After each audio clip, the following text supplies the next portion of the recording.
Hi friends, welcome to my third lecture. Here we are going to study about external CSS which we left in the last lecture. Let's go back what we have learned in last lecture. So this was the HTML we created and we rendered it on our UI. So this was the page we created. So now you can see that these are the internal styles which we have written in style tag, and these are the inline styles which we have written in the HTML element only. So what we need to do, we need to create an external style, which is very good if we have a large number of styles. Large number of CSS, large number of properties should be kept in a external styles. So let's do something here. We create a zero folder here and we will move the zero HTML in this. After this, we will create a new folder in the root directory of zero, and it will be 1, and inside one we will create a file 1.html, and we will again create a file 1.css.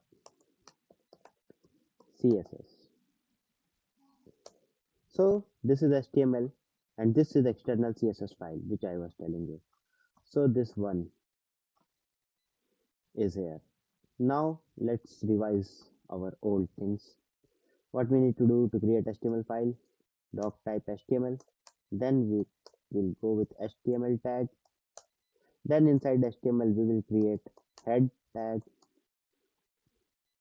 and after head tag we will create a body tag. Now inside head tag we will create a title tag.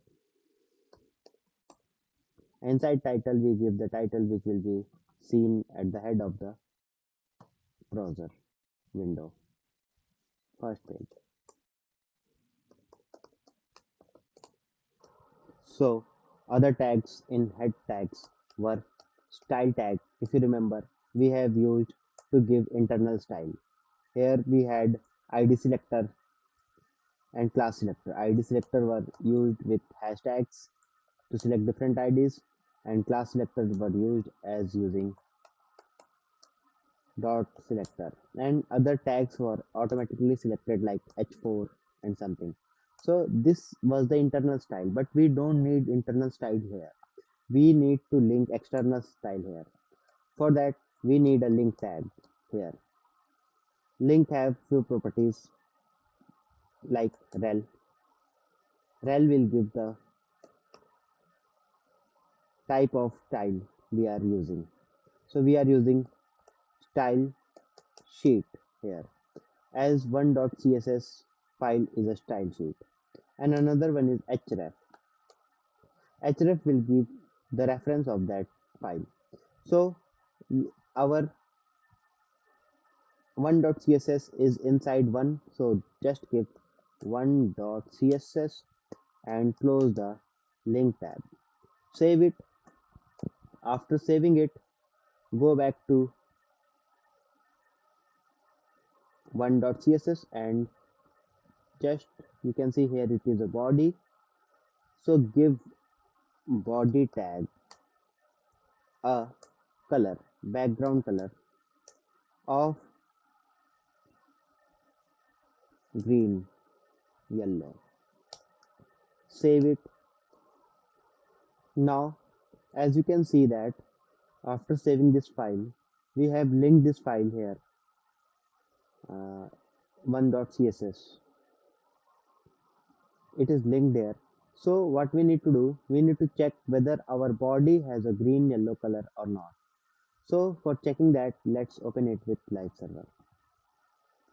So you can see this is yellow green for whole body, which previously was white. So here title is also rendering first page, and you can see that our color is also reflecting. So it is working fine. So this is how we can give external CSS. Now let's change it in HTML. Let's create a page here. We need four divs here.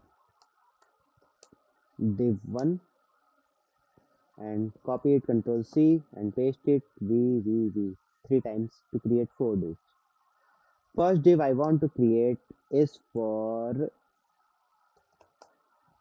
navbar. Second div I want to create is for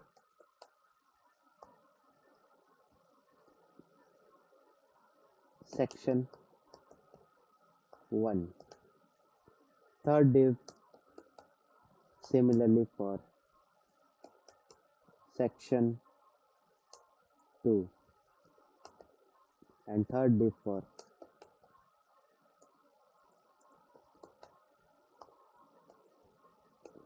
section 3. Let's create another div also for footer. Now, as we can see, there are navbar, section 1, section 2, section 3 and footer. Let's give them style. For navbar, what we need to do? Navbar is a class, so we need a class selector which is a dot. Give navbar. Give it width of 100%. Like navbar should be completely for the screen. As width should be 100% here.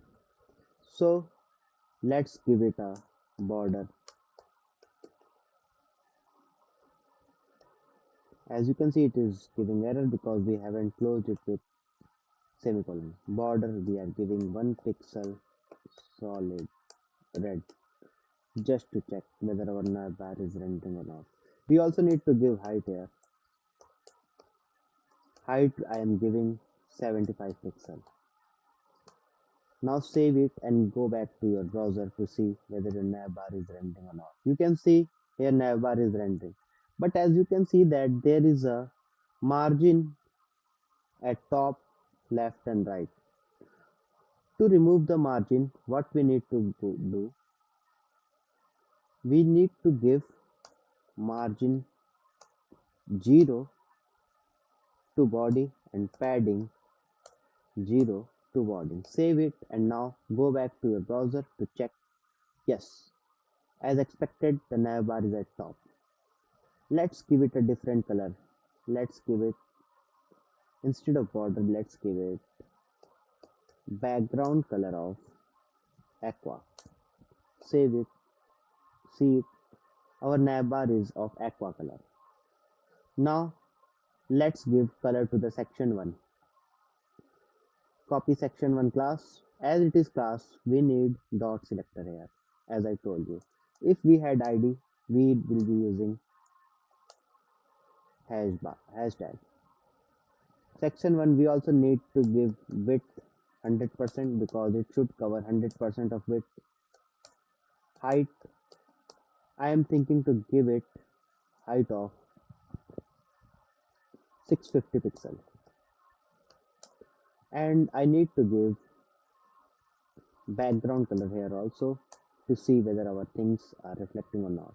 Let's give it blue and save it and go back to browser and you can see, yes, it is coming nice. Now what we need to do, we need to decrease the height here. Let's give it 600 pixel to keep it in a page. Yes, little bit white line is coming, but it's fine because we are going to give section 2 and section 3 style. Copy section 2,